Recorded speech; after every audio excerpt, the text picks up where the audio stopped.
الحمد للہ وکفا والصلاة والسلام علی سید الانبیاء وعلی آلہ التقى والنقى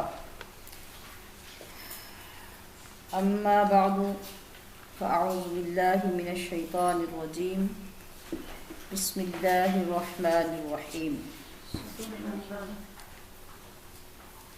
اللهم أرنا الحق حقا وارزقنا اتباعه وأرنا الباطل باطلا وارزقنا اجتنابه اللهم انفعنا بما علمتنا وعلمنا ما ينفعنا وزدنا علما إن الله وملائكته يصلون على النبي يا أيها الذين آمنوا صلوا عليه وسلموا تسليما الصلاة والسلام عليك يا سيدي يا رسول الله وعلى آلك وأصحابك يا حبيب الله۔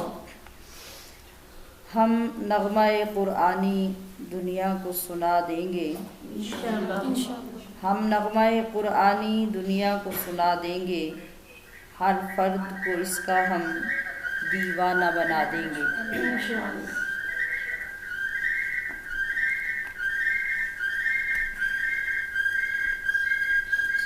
الحمدللہ ہم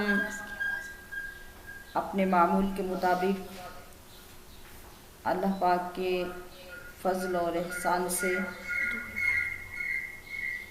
رمضان المبارک کے چوتھے روزے کے ساتھ تیسرے پارے کے خلاصہ سے اپنے علم و عمل کے اضافے کی طرف بڑھ رہے ہیں۔ تیسرا پارہ جو تلک الرسل فضلنا بعضهم علی بعض سے شروع ہوتا ہے، اس پارے میں 17 رکوع ہیں، جن میں پہلے 8 رکوع تو سورہ بقرہ کے ہی ہیں جو کہ پہلے پارے سے شروع ہے، جبکہ اگلے 9 رکوع پھر سورہ آل عمران کے ہوں گے، یعنی اس پارے سے سورہ آل عمران کا آغاز ہو جائے گا۔ اپنی ترتیب کے مطابق ہم رکوع در رکوع مختصر واقعات کو، فضائل کو، بیانات کو دیکھیں گے۔ اس پارے کے پہلے رکوع میں اللہ رب العزت نے انبیاء کرام کے خصائص اور فضائل بیان کیے ہیں، جیسا کہ ابھی میں نے چند الفاظ آغاز کے آپ کے سامنے پیش کیے، ان کے ترجمے سے ہی ظاہر ہو رہا ہے۔ تلک الرسل فضلنا بعضهم على بعض، کہ یہ رسول ہیں، یہ رسولوں کی جماعت ہے جن میں سے بعض کو بعض پر ہم نے فضیلتیں عطا فرمائی۔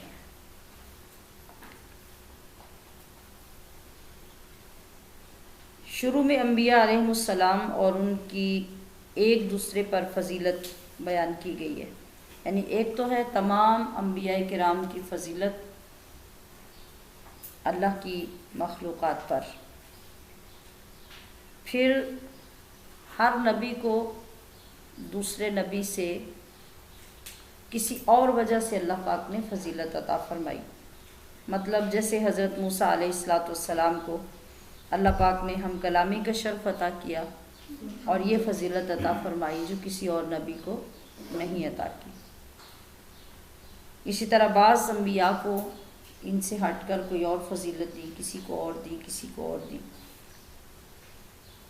مگر فرمایا وَرَفَعَ بَعْضُهُمْ دَرَجَاتٍ، اور کوئی تو وہ ہے جس کو درجوں بلندیاں عطا کی ہیں، اور وہ آمنہ کے لال، اللہ کے محبوب، نبیوں کے سردار محمد الرسول اللہ صلی اللہ علیہ وسلم۔ یعنی اس کا یہ مطلب نہیں کہ ہم اس طرح بیان کریں کہ وہ نبی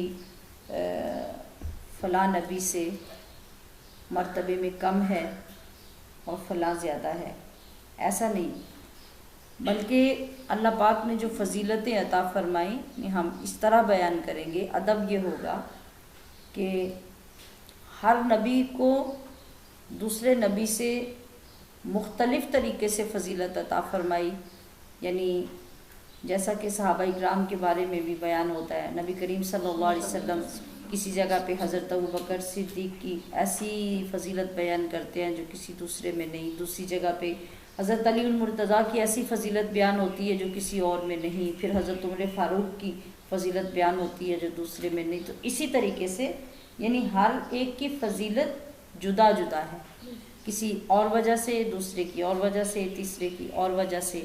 تو اسی طرح انبیاء کرام کو بھی اللہ پاک نے مختلف انداز سے مختلف فضیلتیں عطا فرمائیں،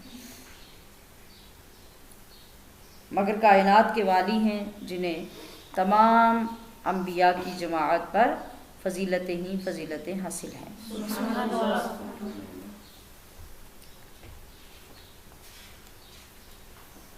جی، اور عیسیٰ علیہ السلام کے بارے میں فرمایا کہ وہ آئے جب دنیا میں تو ایک کھلی بین دلیل لے کر آئے، اور پھر ہم نے انہیں جبریل امین کے ساتھ مدد عطا کی۔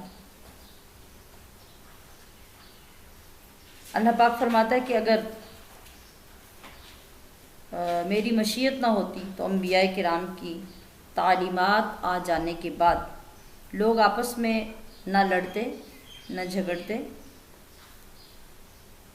لیکن ایسا نہیں ہوا، لوگوں نے اللہ کے راستے میں چلنے کے لیے اختلاف کیا، کوئی تو ایمان والا بن گیا، کوئی کافر ہو گیا۔ تو یاد رکھیے کہ ہر کام میں اللہ کی مشیت ہوتی ہے، اس کے بغیر کوئی کام نہیں ہوتا۔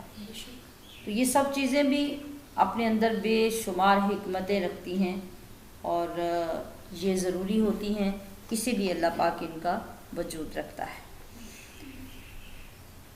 دوسرے رکوع میں ایک تو آیت الکرسی کا تعارف بتایا گیا، دوسرے اللہ کی راہ میں خرچ کرنے کے فوائد لوگوں کو سمجھائے گئے۔ یعنی اللہ کی راہ میں خرچ کرنے کے فوائد کیا ہیں، کس کو ہیں؟ یعنی ہم اگر یہ سمجھیں کہ اللہ تعالیٰ فرماتا ہے یا اس کے نبی یا آج ہمارے دور میں علماء کرام یہ رغبت دلاتے ہیں یا اللہ کی راہ میں خرچ کرنے کی فضیلتیں بیان کرتے ہیں یا ہمیں یہ کہتے ہیں کہ اللہ کی راہ میں خرچ کرو، صدقات ادا کرو، زکوٰۃ ادا کرو یا نفلی صدقہ ادا کرو، تو اس میں فائدہ کس کا ہے؟ کیا علماء کا فائدہ ہے یا اللہ کے رسول کا فائدہ ہے یا اللہ تعالیٰ کو معاذ اللہ کوئی ضرورت ہے تو یہ سب کمپین چلائی جاتی ہے؟ ایسا ہرگز نہیں ہے۔ فرمایا کہ دنیا میں ہی صدقہ و خیرات کر لو، یہی جمع کرنے کا وقت ہے، اور یہ صدقہ و خیرات تمہاری عاقبت سنوارنے کے لیے ہے۔ اور اگر آج تمہیں اس بات کی سمجھ نہیں آئی تو قیامت کے دن کوئی سودے بازی، کوئی تعلقات اور کسی کی سفارش کام نہیں آئے گی۔ وہاں جن چیزوں کی تمہیں ضروریات ہے، جن چیزوں کی تمہیں ضرورت ہے ان کو پورا کرنے کے لیے آج تمہیں یہ رغبت دلائی جاتی ہے اور بار بار اس طرف توجہ دلائی جاتی ہے کہ یہ وقت ہے، اللہ کی راہ میں خرچ کر لو، جو تم خرچ کر لو گے وہ اللہ کی بارگاہ میں جمع ہو جائے گا۔ جیسا کہ حدیث قدسی کا مفہوم ہے، اللہ پاک فرماتا ہے کہ اے ابن آدم، اپنا مال آج میری بارگاہ میں یا میرے پاس جمع کروا دو۔ میری بارگاہ ایسی ہے کہ نہ مال وہاں پرانا ہوتا ہے، نہ گلتا ہے، نہ سڑتا ہے، نہ ضائع ہوتا ہے، اور اس دن تمہیں اپنی پوری رحمت کے ساتھ اور پورے منافع کے ساتھ واپس کروں گا، جس دن تجھے ایک ایک نیکی کی اشد ضرورت ہوگی اور تمہیں کوئی نیکی دینے کے لیے تیار نہیں ہوگا۔ تو وہاں تیرا یہ معمولی سا مال جو میرے پاس جمع ہوگا، میں اپنی شان کے مطابق پورے منافع جات ساتھ لگا کے تجھے واپس کروں گا۔ تو دراصل اللہ کی راہ میں خرچ کرنا یہ ہمارے لیے فائدہ مند ہے، ہماری آخرت کو سنوارنے کے لیے ہے، وہاں کی مشکلات کے لیے گویا کہ یہ قبل از وقت ایک ہماری سیونگ ہے جو آگے جا کے ہمیں عطا کی جائے گی۔ اور اس مشکل ترین وقت میں ہمارے کام آئے گی جب کوئی بھی ہماری مدد کرنے کے لیے تیار نہیں ہوگا، حتیٰ کہ سگے ماں باپ بھی جن سے مقدس اور محترم کوئی رشتہ دنیا میں نہیں ہے، وہاں پر وہ بھی ہمارے کام نہیں آئیں گے۔ تو آج دنیا میں خرچ کیا ہوا مال اللہ کے پاس جو امانت رکھا ہوگا یا اس کو قرض حسنہ دیا ہوگا وہ ہمیں اس شان سے لوٹایا جائے گا۔ اور آیت الکرسی، اس کے بارے میں ہم ماشاءاللہ پہلے تعمیل دین میں کئی مرتبہ بڑی ڈیٹیل سے پڑھ چکے، اور آپ میں اکثر لوگ یہ پڑھ چکے ہوں گے، پھر مختلف مقامات پہ ویسے بھی اس کا بیان بھی ہو چکا۔ تو یہ آیت ہے جو قرآن کریم میں سب سے افضل ترین آیت ہے۔ اس کے فضائل بہت طویل اور بے شمار ہیں، یقیناً ہم اس تھوڑے سے وقت میں تو ان کو بیان نہیں کر سکتے، بس اشارہ اس طرح کر سکتے ہیں کہ یہ اتنی جلیل القدر آیت ہے کہ اللہ پاک نے عرش کے خزانوں میں سے ایک خزانہ اپنے محبوب کو عطا کیا، سبحان اللہ، جس کا نام آیت الکرسی ہے۔ نبی کریم صلی اللہ تعالی علیہ وسلم نے فرمایا کہ جو شخص ہر نماز کے بعد آیت الکرسی کو پڑھنے کا عادی ہو جاتا ہے، عادت بنا لیتا ہے، تو اس کے فوت ہونے کے بعد اس بندے اور جنت کے درمیان کوئی چیز حائل نہیں ہو سکتی۔ سبحان اللہ، یعنی جب آپ فرض نماز پڑھیں تو اسی نشست میں اسی جگہ پہ بیٹھے ہوئے سلام پھیرنے کے بعد اپنی دعا میں آیت الکرسی کو پڑھنے کی عادت بنائیں، اور ہر نماز کے بعد یہی آپ کا معمول زندگی کا بن جائے، تو پھر یہ شان آپ کو عطا کی جائے گی کہ اس کی وجہ سے یہ مقبولیت ہوگی۔ آیت الکرسی کی عظمت کا راز کیا ہے؟ جیسے میں نے ابھی بتایا کہ یہ عرش کے خزانوں میں سے اللہ نے ایک خزانہ عطا کیا۔ عظمت اس کی اس وجہ سے ہے کہ اس میں بھرپور اور مضبوط خوبصورت انداز میں اللہ کی توحید کو بیان کیا گیا ہے، اور توحید ہی انسان کے ایمان کی بیس ہے۔ اگر وہ مضبوط نہیں ہے، اس پر ایمان مضبوط نہیں ہے، تو پھر ہمارا تو کوئی عمل بھی قابل قبول نہیں ہوتا۔ ہم جب آیت الکرسی پڑھتے ہیں تو اس کو سمجھنے کا موقع ہمیں تبھی مل سکتا ہے، اور اس کی فضیلت کا تبھی علم ہو سکتا ہے جب ہم اس کا ترجمہ بھی پڑھ لیں۔ تو جس وقت ہم الفاظ ادا کریں گے آیت الکرسی کے، جیسے آغاز ہوتا ہے اللہ لا الہ الا هو الحی القیوم، تو ان الفاظ پہ غور کریں گے تو آپ کو پتہ چلے گا کہ اللہ کی شان کیا ہے، اور بندوں کے ساتھ اس کا تعلق کیا ہے، بندوں کی حفاظت کیسے فرماتا ہے، ہر لمحہ بندوں کے اوپر اس کے کرم کا سایہ کیسے ہوتا ہے، اور ہر کمزوری میں بھی بندے کو قائم کیسے رکھتا ہے، پھر زمین و آسمان اور ان کے اندر بسنے والی مخلوقات کی حفاظت وہ کیسے کرتا ہے، پھر وہ ایسی حفاظت کرتا ہے کہ کبھی وہ تھکتا نہیں ہے، کبھی اسے اونگ نہیں آتی، کبھی اسے نیند نہیں آتی۔ تو جب محافظ اتنا مضبوط اور آل ٹائم اتنا الرٹ ہوگا تو پھر وہ کیسے ہر وقت سب کی حفاظت نہیں کرے گا۔ تو ان الفاظ کے معانی کی طرف جب ہمارا خیال ہوگا تو پھر ہمیں سمجھ آئے گی کہ ہم کیا پڑھ رہے ہیں۔ تو جب ان تمام چیزوں کا اقرار ہم ہر نماز کے بعد سمجھ کر کریں گے، ہمیں خود بھی پتہ چلے گا کہ ہم کیا کہہ رہے ہیں، اور یہ بھی پیش نظر رہے گا کہ اس کے انجام میں، اس کے نتیجے میں اللہ پاک ہمارے لیے جنت الاٹ کر رہا ہے۔ تو یقیناً آپ شوق اور محبت سے اس کو پڑھیں گے۔ پھر اس کے بعد ارشاد فرمایا کہ دنیا میں ہدایت بھی اور گمراہی بھی دونوں واضح ہو چکی، اور کئی مرتبہ اس کا ذکر آتا ہے، بار بار یاد دلایا جاتا ہے کہ لوگوں دھوکے میں مت رہنا، میں نے ہدایت کو بھی واضح کر دیا اور گمراہی بھی واضح ہو چکی، لہٰذا دین اسلام کو قبول کرنے کے لیے اب نہ زبردستی کی ضرورت ہے نہ جبر کی ضرورت ہے۔ دیکھیں نا، دو چیزیں آپ کو دینے والا دیتا ہے، سامنے رکھتا ہے، اور وہ کہتا ہے کہ بھئی اس کی یہ خصلتیں ہیں، اس کی یہ خصلتیں ہیں، اس کے اندر یہ کمزوری ہے، اس کے اندر یہ اچھائی ہے، وہ سب چیزیں بیان کر دیتا ہے اور پھر سامنے رکھ کے چھوڑ دیتا ہے کہ اب چوائس آپ کی ہے۔ اب آپ کی مرضی ہے کہ آپ اس کو پسند کریں اس کو پسند کریں، تو پھر آپ کیا کرتے ہیں؟ پھر آپ خود انتخاب کرتے ہیں، آپ کی ثوابدید پہ ہوتا ہے، آپ کی پسند پہ ہوتا ہے کہ اب آپ نے کس کو منتخب کیا، جبکہ ساری چیزیں تو آپ کے سامنے رکھ دی گئیں، کھول کر بتا دی گئیں۔ تو اللہ تبارک و تعالیٰ نے انبیاء کرام کو بھیج کر، اپنے کلام بھیج کر، اپنی کتابیں بھیج کر ہدایت کا ایک ایک گوشہ کھول کر بیان کر دیا، اور گمراہی ظاہری بات ہے جو اس کے اگینسٹ ہے وہ گمراہی ہے، وہ برائی ہے، وہ بھی واضح ہو گئی۔ تو پھر اب ضرورت نہیں ہے کہ زبردستی کسی کو دین کے ساتھ جوڑا جائے، کسی پہ جبر کیا جائے، اب اس کی ضرورت نہیں ہے۔ اللہ پاک فرما رہا ہے کہ جب سب چیزیں واضح ہو گئی ہیں اور اب تمہارے اپنے اوپر ہے کہ تم باطل قوتوں سے بغاوت کر کے اللہ کے وفادار بنتے ہو، تو اگر تم ایسے بن گئے تو پھر تم نے ایسی مضبوط کڑی کو تھام لیا جو کبھی ٹوٹنے والی نہیں ہے۔ البتہ یہ بھی یاد رکھ لو کہ ایمان لانے کے لیے جبر تو نہیں ہے، زبردستی تو نہیں ہے، لیکن اللہ تعالیٰ ایمان والوں کا دوست ہے،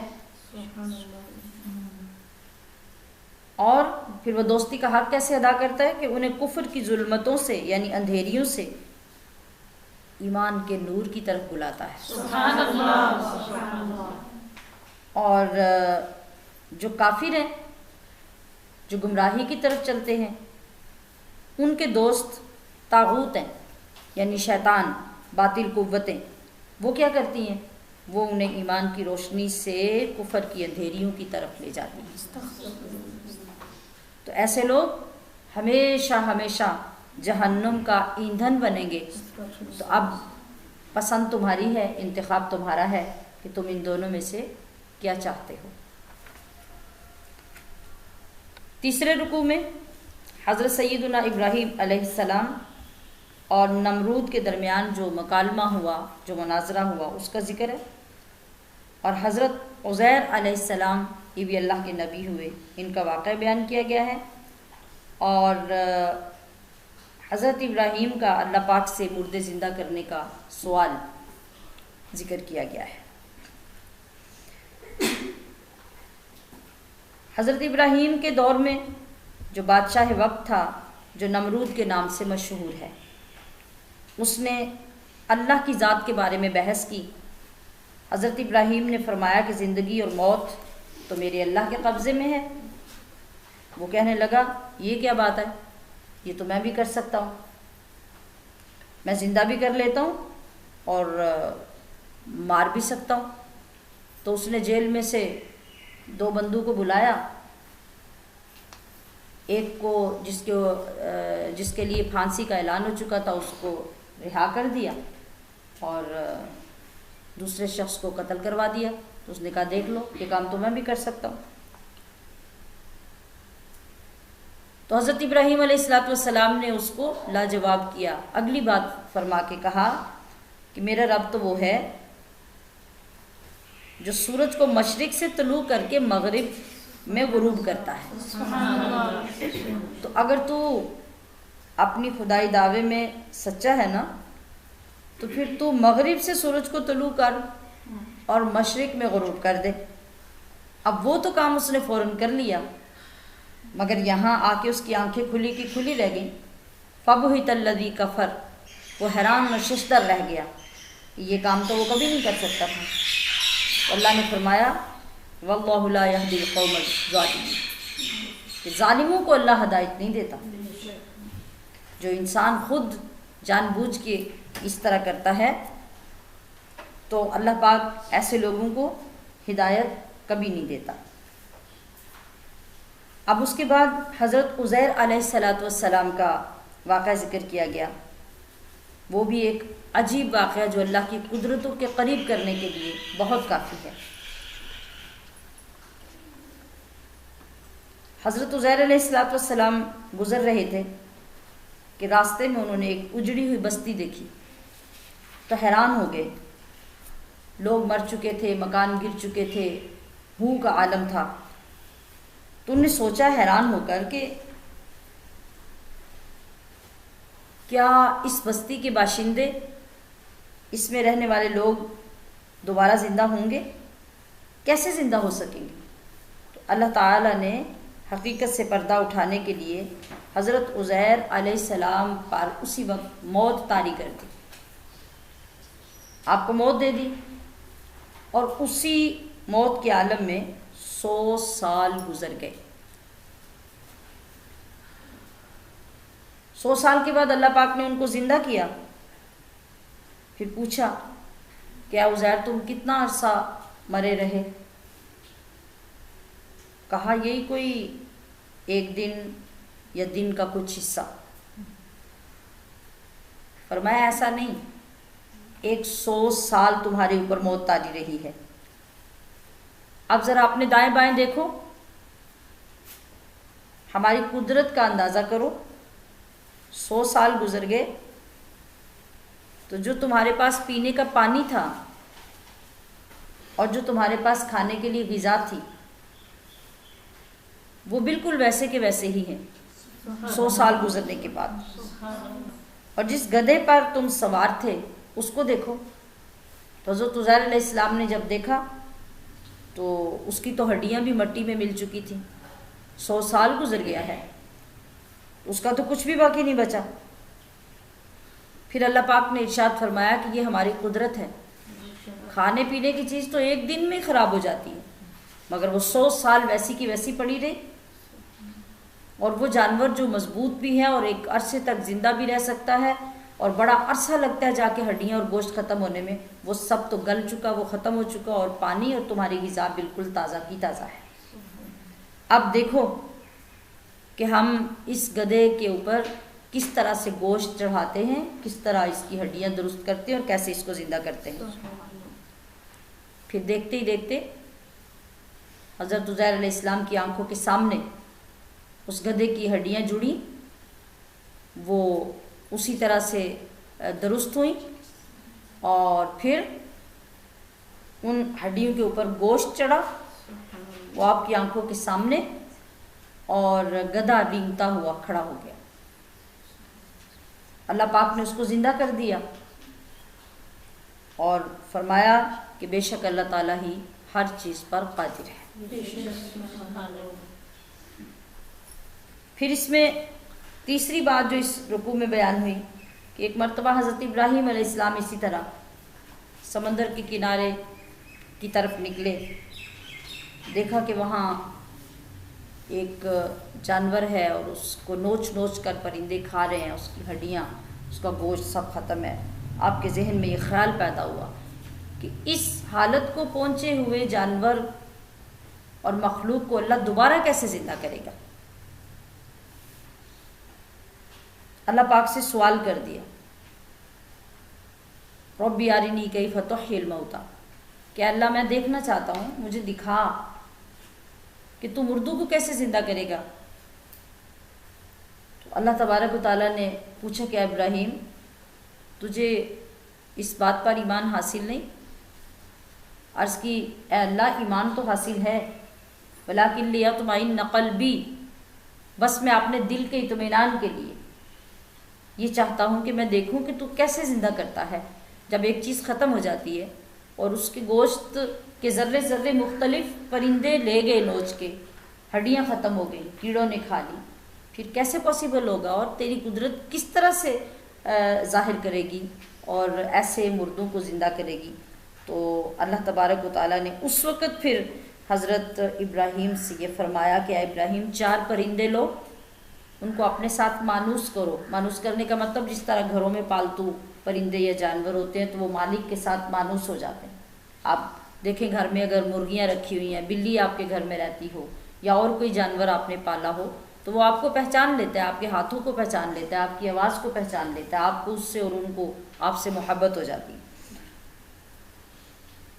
اور فرمایا کہ جب وہ تجھ سے اچھی طرح مانوس ہو جائیں پھر ان کو ذبح کر کے ان کے گوشت کے ٹکڑے کر، اور ٹکڑے کرنے کے بعد پھر ان کا قیمہ بنا کے پھر 4 مختلف پہاڑوں پہ ان کے کچھ حصے جا کے قیمے کے رکھ دے، اور پھر جس طرح ان کو پالنے کے دوران آواز دیتے تھے اس انداز سے ان کو آواز دو۔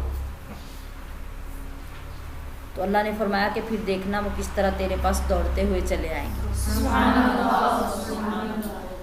اور یاد رکھو کہ اللہ تعالیٰ غالب حکمت والا ہے۔ اور پھر ایسا ہی ہوا، پھر پریکٹیکل کیا ابراہیم علیہ السلام نے۔ وہ مطلب اب اس سے زیادہ بیان نہیں ہو سکتا، میں ہر روز اس کو ایکسپلین کرتی ہوں کہ یہ تو اشارات ہیں جو ہمارے ایمان کو تازہ کرنے کے لیے اور قرآن کریم کی عظمت کو سمجھنے کے لیے ہیں، ورنہ جن تفاسیر میں ان کی پوری آگے ڈیٹیلز لکھی ہوئی ہیں۔ اللہ پاک ہمیں توفیق اور وہ وقت عطا فرمائے کہ ہم ان سب کو انشاءاللہ پڑھتے جائیں، اور ان نشستوں میں اللہ پاک ہمارے ذوق و شوق میں برکات پیدا فرمائے۔ اب رکوع نمبر 4 میں اخلاص اور ریاکاری کے ساتھ انفاق فی سبیل اللہ میں فرق ظاہر کیا گیا۔ انفاق فی سبیل اللہ کا مطلب ہوتا ہے اللہ کی راہ میں خرچ کرنا۔ تو یہ دو طرح سے خرچ ہوتا ہے، ایک ایسا خرچ جس کے اندر ریاکاری پائی جاتی ہے، ایک ایسا خرچ جو صرف خالص اللہ کے لیے ہوتا ہے۔ اب یہ بات ذہن میں رکھیے گا کہ ضروری نہیں کہ ہم بولیں کہ ہم ریاکاری کے لیے خرچ کر رہے ہیں، اور یہ ضروری بھی نہیں کہ ہمیں پتہ ہو کہ ہم ریاکاری کے لیے خرچ کر رہے ہیں۔ یہ چونکہ سارے شیطانی کام اور نفس کے کام ہیں، تو وہ اتنی صفائی سے کرواتا ہے کہ کبھی کبھی کام کرنے والے کو خود پتہ ہی نہیں چلتا کہ اس کے اندر ریاکاری ہے، یہ جو میں کر رہا ہوں یہ ریاکاری کی صورت ہے۔ یہ ایسا نازک مرحلہ ہے، تو ہمیں اس سے باخبر رہنا چاہیے، اپنا محاسبہ کرتے رہنا چاہیے۔ بعض اوقات نفس ہمیں اس کام کو اچھا کر کے دکھاتا ہے کہ ہم یہ کام اس لیے کر رہے ہیں کہ لوگوں کی بھلائی ہو، ہم یہ کام اس لیے کر رہے ہیں کہ زیادہ لوگ آ کے ہم سے فائدہ حاصل کر سکیں، تشہیر کر رہے ہیں، ایڈورٹائزمنٹ کر رہے ہیں۔ لیکن وہ چال ہوتی ہے، بہت گہری چال ہوتی ہے ہمارے نفس کی، اور جب اس میں ریاکاری آ جاتی ہے تو ہمارا لاکھوں اور کروڑوں کا خرچ برباد ہو جاتا ہے۔ اور شیطان چاہتا ہی ہے کہ آپ کام میں لگے بھی رہیں مگر آپ کے پاس بچے بھی کچھ نہ۔ اور اگر ہم بظاہر لوگوں کے فائدے کے لیے ہی ایک کام کر رہے ہیں، مگر یاد رکھیں کہ اس کام کے کرنے کے بعد لوگوں کی تعریف سے، لوگوں کی گفتگو سے اگر ہمارے دل کے اندر ایک خوشی پیدا ہوتی ہے تو وہ خوشی بھی اس بات کی علامت ہے کہ یہ آپ کے اندر ریاکاری ہے۔ اور شیطان چاہتا ہی یہ تھا کہ آپ اپنے عمل سے یہاں خوش ہو کر اس بات کا شکار ہو جائیں کہ آپ کا اجر ضائع ہو جائے، اور وہ اجر ضائع کروا دیتا ہے۔ تو جو چیز ہمارے آخرت کے لیے، ہمارے حشر کے لیے جو بچتی ہے وہ ہے جو ہم نے اخلاص کے ساتھ صرف اور صرف اللہ کی رضا کے لیے دی ہوتی ہے۔ اور جب اللہ کی رضا کے لیے بندہ دیتا ہے تو بندے سے وہ ریٹرن نہیں چاہتا، بندے سے اس کا ثمر نہیں چاہتا، بندے سے بدلہ نہیں چاہتا، اس کا سلوک جیسا بھی ہو، بس وہ یہ دیکھتا ہے کہ وہ ضرورت مند ہے تو میں نے تو اپنے رب کو راضی کرنا ہے، اس کو اس لیے دینا ہے۔ تو اللہ تبارک و تعالیٰ نے یہاں اس رکوع میں مثالوں کے ساتھ سمجھایا کہ اخلاص کی مثالیں کیا، ریاکاری کی کیا۔ جب آپ اخلاص کے ساتھ اللہ کی راہ میں خرچ کرتے ہیں تو اس کی مثال ایسے ہے جیسے زمین میں آپ بیج ڈالتے ہیں، اور وہ ایک بیج جب نکلتا ہے زمین سے تو پھر 700 دانے اس کی وجہ سے اللہ عطا کرتا ہے۔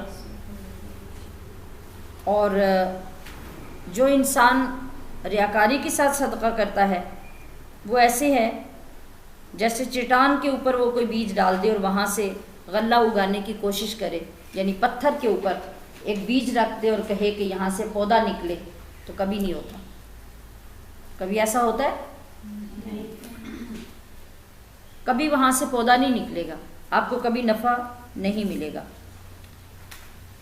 پھر فرمایا گیا کہ جب آپ کسی کو صدقہ دیتے ہیں، کسی کی مدد کرتے ہیں، اس کے ساتھ اچھی گفتگو کرتے ہیں، اچھی بات کرتے ہیں، آپ نے دینا ہے کسی کو یا نہیں دینا، لیکن اس کی بے عزتی نہیں کرتے، اس کو جھڑکتے نہیں ہیں، اس کو اپنے دروازے سے دور نہیں کر دیتے ڈانٹ ڈپٹ کر، تو تمہارا وہ اچھی بات کرنا اور درگزر کرنا اس مالی امداد سے اور اس صدقے سے بہتر ہے جس کے پیچھے ریاکاری اور کسی کو احسان جتا کر ذلیل کرنا ہو۔ اللہ کے لیے صدقہ و خیرات کی دوسری مثال قرآن عظیم میں یہ دی گئی کہ وہ باغ لگانے کی مثال ہے۔ جب آپ باغ لگاتے ہیں تو سال میں 2 مرتبہ پھل دیتا ہے، یعنی 2 مرتبہ پھل دینے کا مطلب کہ جب آپ اخلاص کے ساتھ اللہ کی راہ میں خرچ کرتے ہیں تو اس دنیا میں بھی اس کا فائدہ ہوگا اور آخرت میں بھی اس کا فائدہ ہوگا، یہ 2 مرتبہ آپ کا پھل ہوگا۔ اور جو شخص دکھاوے کی خیرات کرتا ہے اس کی مثال اس شخص کی ہے جو اپنی جوانی میں محنت کر کے بہترین باغ اگاتا ہے، فصلیں اگاتا ہے،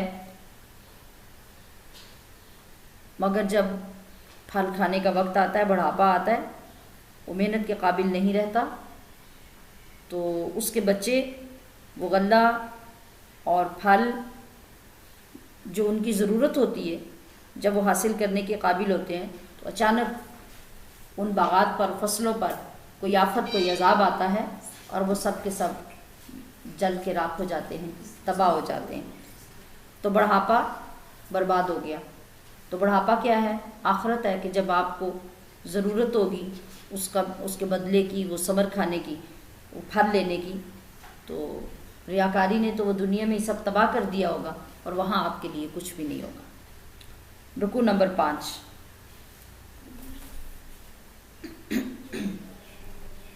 تو اللہ کی راہ میں خرچ کرنے کا معیار کیا ہونا چاہیے؟